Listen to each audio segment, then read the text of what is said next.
Finally guys, back here in Florida. You saw a couple videos that I did in Sweden. Went diving, fishing, crabbing. It was pretty fun.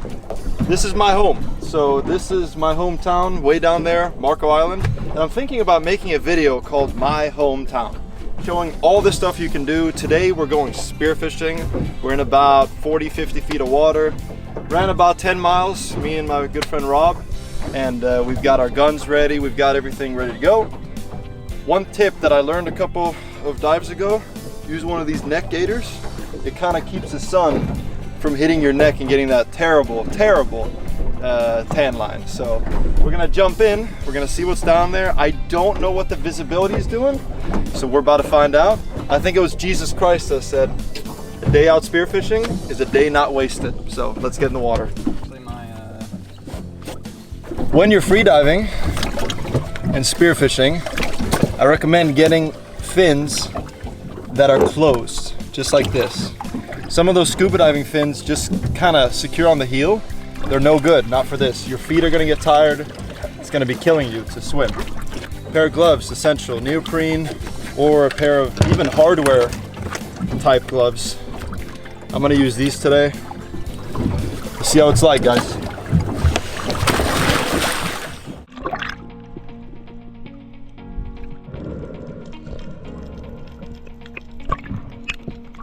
So I figured I would explain a little bit of what we're doing here instead of just letting the footage run for itself. We're diving in about 45 to 50 feet of water.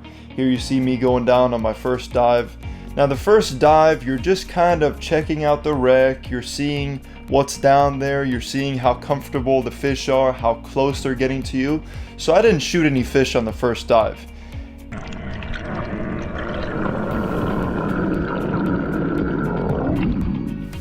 On the second dive here, we're just trying to still check out the wreck. I do know how it looks like, and I'm pretty familiar with where the fish are. This is a part of the tower. And here we see the power of a school of fish. A lot of these mangroves are illegal, some of them are on the line, but I'm having trouble focusing on one fish.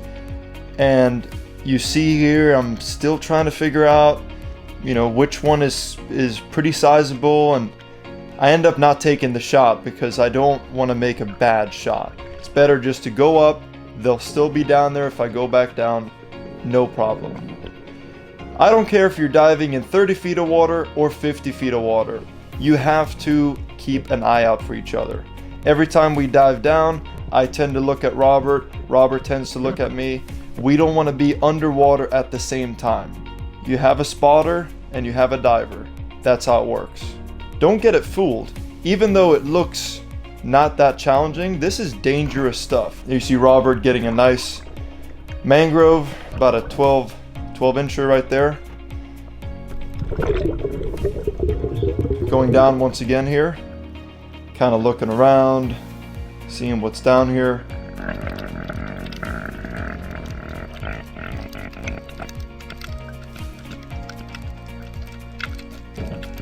Get a nice little mangrove there, nice open shot.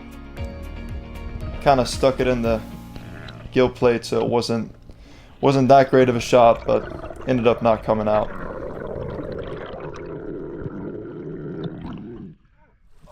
Jeez. Yeah.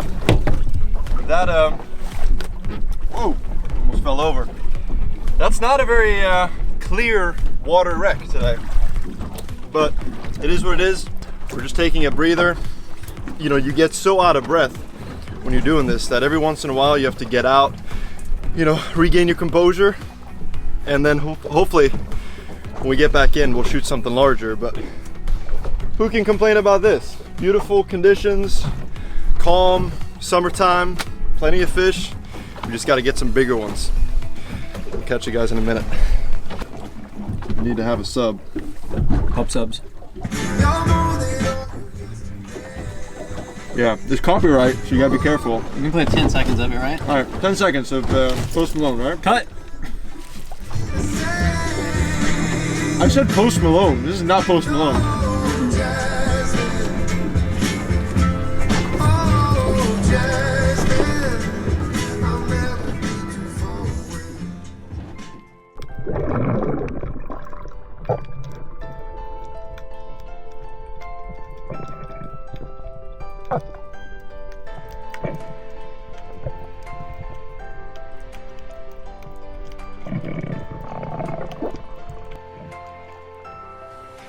Here you see Robert getting down here, puts an excellent shot through the backbone of this snapper. This thing is down for the count. See his spear kind of gets wedged a little bit. Make sure to pull that out, otherwise you just have to let go of all the line until you get to the surface. Going down once again. Take a look at all these snapper, seeing what's down there. And here you see another pretty good shot. Kind of gets wrapped up a little bit. See Robert celebrating that shot. Very vital to get these fish in fast. There are a multitude of fish that will show up as soon as you stick a fish. The main one is these ones right here. That's a Goliath grouper that he just went past. They're huge and they are definitely crazy. Watch this. He takes a nice shot here, pulls it in fast, not fast enough. Goliath grouper comes out and just wallops that fish. Tears it off the spear. Ay, ay, ay. Those things are not to mess with. And just for the hell of it, I put one more in the cooler, and that was enough fish for us that day.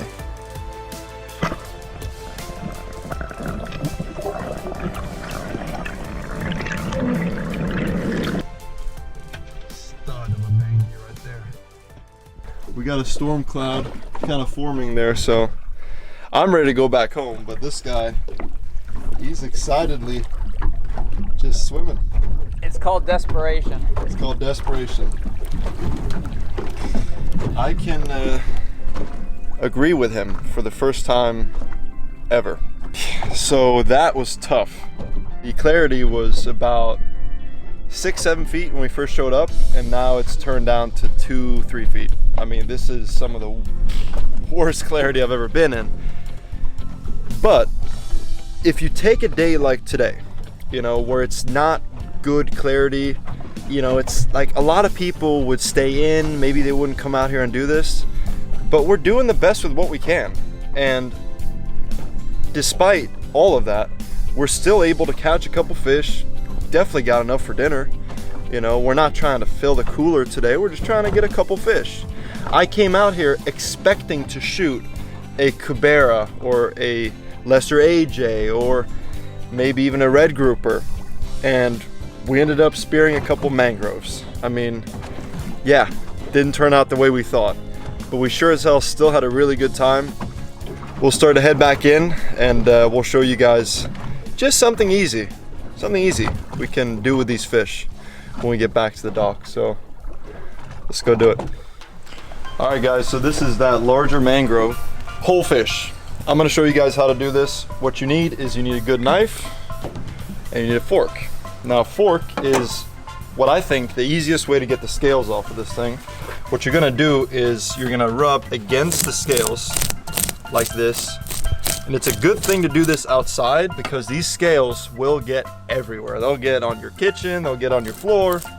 So make sure you do this outside, like in the back of a truck, like I'm doing. Okay, rub it just like that. And then even here on the head, a lot of people forget about the cheeks and the gill plate. Let's just do that one. Take your fish, rinse it off. What you're gonna do next is, you don't have to do this, but I like to do this. So you'll see these spines right here. Go in with your knife just like that. Follow it up towards the head. Turn around. And then go about that far. Just like if you're filleting it. Again, insert your knife right there. Like that.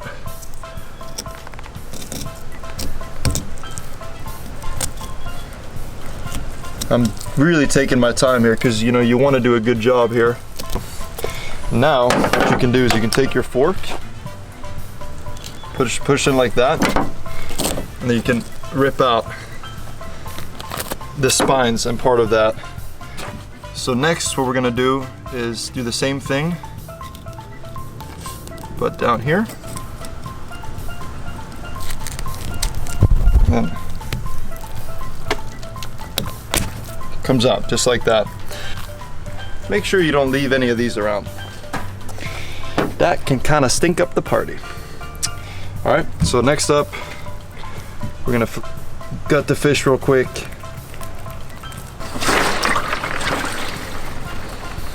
All right, last part, what you're gonna do here is we're gonna cut out the gills. It gives you a really good access point to rip out those gills. You've taken out most of those bones, taken out those spines, taken out the gills. Yeah, no, she's absolutely PTSD level. very scared of the world. She was traumatized in the streets. Oh, no shit. Traumatized in the streets. She had babies. All right, guys, so we just took this thing out, and I think we're pretty close here. So what we did is we cut a couple slits in it. We added a little bit of breading, and then just put some rosemary, put some limes in it. Very easy to do. Anybody can do this, and it'll taste pretty good. So let's see here. So you want to have it just like that, where it just peels off. You get the first bite. I almost had the first bite. He shot the fish. Of course you're gonna have the first bite. Works out? I think we need to not fry them from now on. I think this is the way to go. Do your utensils, sir. Let's see. That's really good. And it's not even like that cooked, but you don't need to have it that No, cooked. it's perfect. It's juicy. It maintained it because you steamed it in there. It's so juicy and it absorbed all the flavor of the, what is it, lemon and lime? It's so good. It is really, really good. Different with him, but we're just gonna take one of these small ones. Well, I got that on a video. Hey, at least it was a small one. But it's in there. Can we get it out? No, we can't get it out. If we had a fishing pole, we could. Oh my god. Alright, take two. Hey, that's a blooper you gotta keep in there. I know. Stop looking at it. If it smells tomorrow, they're gonna know it was us. Stop looking down there. Grab another one.